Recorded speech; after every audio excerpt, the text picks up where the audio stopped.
નમસ્કાર દર્શક મિત્રો, બીએન ન્યૂઝમાં આપનું સ્વાગત છે. આપ નિહાળી રહ્યા છો બીએન ન્યૂઝ અમરેલી. ધારીનું છત્રીયા ગામની પ્રાથમિક શાળા બની વિવાદનું કેન્દ્ર. છત્રીયા ગામની પ્રાથમિક શાળામાં શિક્ષકો વચ્ચેની આક્ષેપબાજીનો વિડિયો સોશિયલ મીડિયા પર વાયરલ. સાથી શિક્ષક જયંતિભાઈ મહેતા વિદ્યાર્થીનીઓને બોલાવીને તેમની છેડતી કરતા હોવાનો મહિલા શિક્ષિકાઓએ આક્ષેપ કરી મહિલા શિક્ષિકાએ અભયમ હેલ્પલાઇનને બોલાવી ધારી પોલીસમાં લેખિત ફરિયાદ નોંધાવી હતી.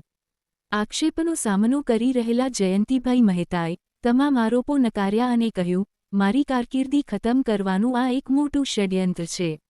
આક્ષેપ કરનાર મહિલા શિક્ષિકાના પતિ જ આ શાળામાં મુખ્ય આચાર્ય તરીકે ફરજ બજાવે છે તેમ જયંતિભાઈએ જણાવ્યું હતું. પ્રાથમિક શાળાના આચાર્યએ આ મામલે ટીપીઓ, બીઆરસી અને શિક્ષણ અધિકારીને લેખિતમાં ફરિયાદ કરી. વાલીઓ અને ગ્રામજનોની હાજરીમાં જ શાળા પરિસરમાં જ શિક્ષકો વચ્ચે ઉગ્ર આક્ષેપબાજીની સમગ્ર ઘટનાની ગંભીરતાને ધ્યાને લઈ ધારી પોલીસે આગળની કાયદેસરની કાર્યવાહી હાથ ધરી હતી. Reporter Sarfaraz Khokhar, BN news Amreli.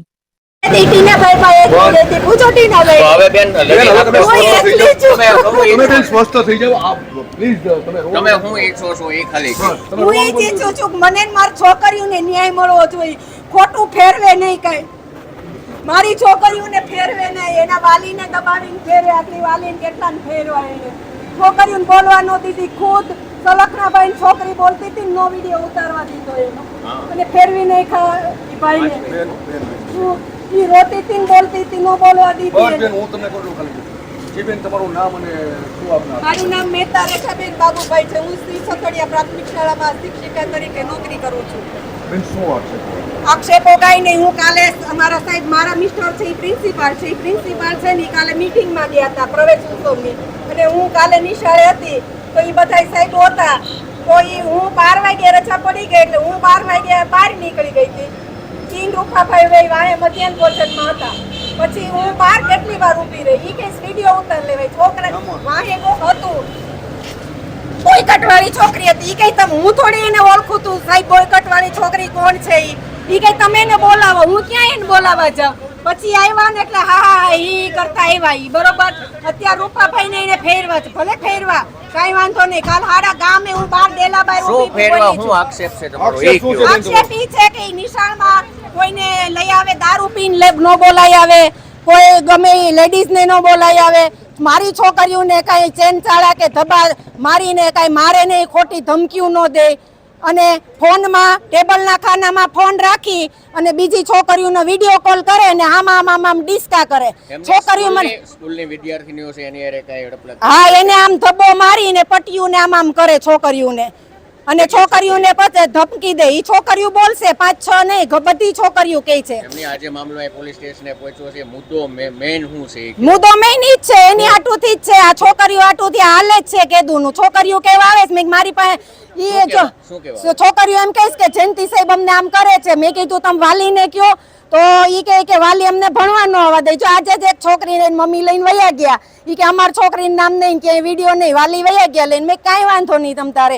સરપંચને મેં કીધું, સરપંચ કે તમે સાબિત કરી લ્યો. હવે હું આજે ઓચિંતા કાલી થયું એટલે આજે તરત મેં સાહેબને કીધું, સાહેબ કઈ જવા દે ને એવી માથાકૂટ, એને વાલીને કાંઈ નથી, તું હું કામ આમ બોલે? મેં કીધું સાહેબ જો આજે એની અંદર હતો, કાલાવાર તમે નહીં હોય મારે નોકરી કરવાની છે, એટલે મારી બધું ચલાવી લેવાનું.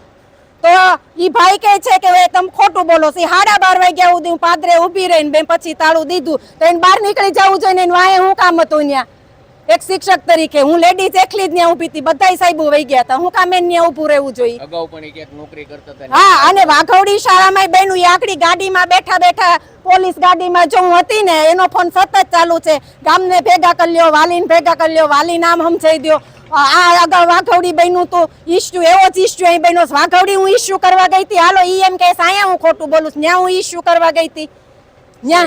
ઈ હું મને ખબર, ઈ એમ બોલે છે. ઇસ્યુ શું છે આખો ટૂંકમાં કહી દો? બસ આ છે છેડતીનો ઇસ્યુ. કોની ઉપર? છોકરીઓ ઉપર ને મારી ઉપર. મારું હું નીકળું એટલે જે બોલે છે હું આકડી બોલી. અચ્છા, કયા ધોરણની છોકરીઓ? છોકરીઓ 6ઠા હાથમાં, મોટી છોકરીઓ બધી મોટા ધોરણની. હા, અને બાલવાટિકાના છોકરાને હોતે ને આમ પપિયું કરે ને એવું કરે છે. અને હું બોલાવે તમ તાર છોકરાને વાલીની જરૂર નહીં પડે. છોકરાને વાલી નો ચડાવે ને કોઈ નો ચડાવે. બાલવાટિકાનો છોકરો વિડીયો માર પાસે આગળ છે, બોલાવું. આ મામલે આપે બેન પોલીસને અરજી આપી છે. અરજી આપી છે, હું આવી જ છું, અરજી આપવા જ આવી છું. રેડી. મહેતા જયંતિલાલ હિંમતલાલ, હું છતડિયા પ્રાથમિક શાળામાં શિક્ષક છું. મારી શાળાના આચાર્ય સુરેશભાઈ વેગડા અને રેખાબેન મહેતા બે દંપતી છે.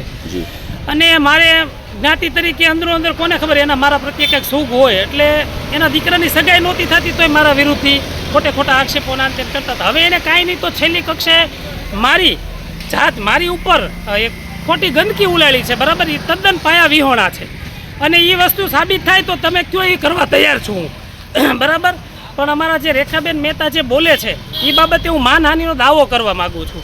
અને તમે બાળકોને દાખલા તરીકે મેં એમ કહે છે કે છોકરીઓને આમ કર્યું તું ફલાણું ઢીકડું, તો એના વાલીને અને બાળકોને જઈને પૂછો તમે. એના વાલીને બાળકો કહેશે તો હું જે કહેશું એ કરવા તૈયાર છું, ગામ લોકો જે કહેશે એ કરવા તૈયાર છું. પણ આ તો અમારો મેટર છે, અંદરો અંદર અમારે વાંધા છે. એની સ્કૂલના નામે ખપાવે છે અને મારા વિરુદ્ધ હાવ ખોટો મને બદનામ કરે છે. તો હું એ બાબતે પણ ફરિયાદ કરવા માગું છું કે આજે મારી ઉપર એને ગંદકી ઉલાળી છે, મારા ચારિત્ર ઉપર ડાઘ લાગે એવું એને કર્યું છે, બરાબર. તો એ વસ્તુ એ સાબિત કરી દે.